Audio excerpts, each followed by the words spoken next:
Duterte! Duterte! Duterte! Duterte!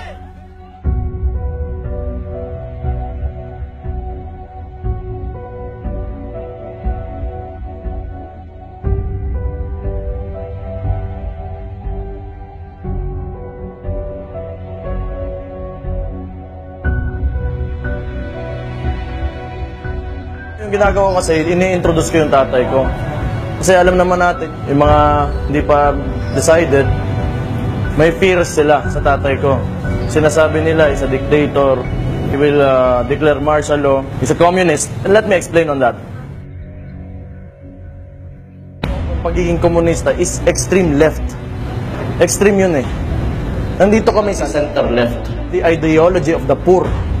Sa Davao kasi, gusto namin ng pantay, patas. Hindi kailangan mayaman, mahirap o Kristiyano, Muslim, bayot, tomboy. Lahat pantay. Social equality. Equality for all. Kasi, dito sa Pilipinas, yun yung wala sa atin. Sino may hawak ng Pilipinas? Those are the greedy people.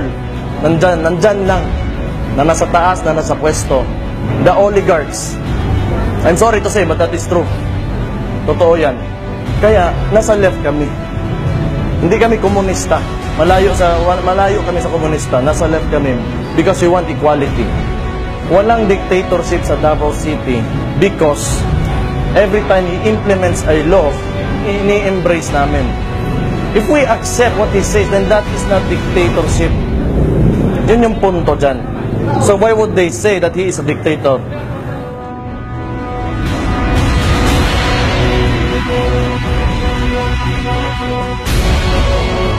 Yung kalaban kasi dyan, drugs and corruption.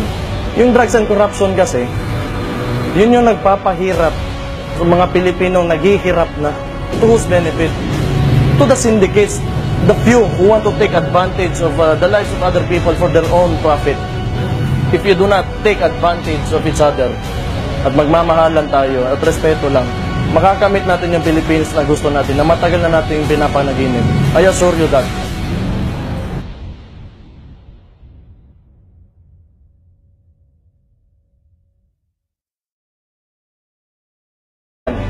Kaya, nasa left kami. Hindi kami komunista.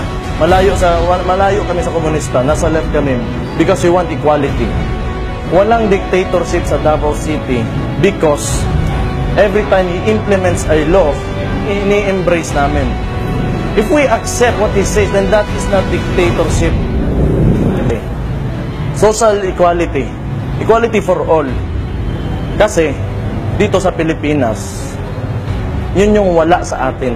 Sino may hawak ng Pilipinas? Those are the greedy people. Nandyan lang. Na nasa taas, na nasa pwesto. The oligarchs. I'm sorry to say, but that is true. Totoo yan.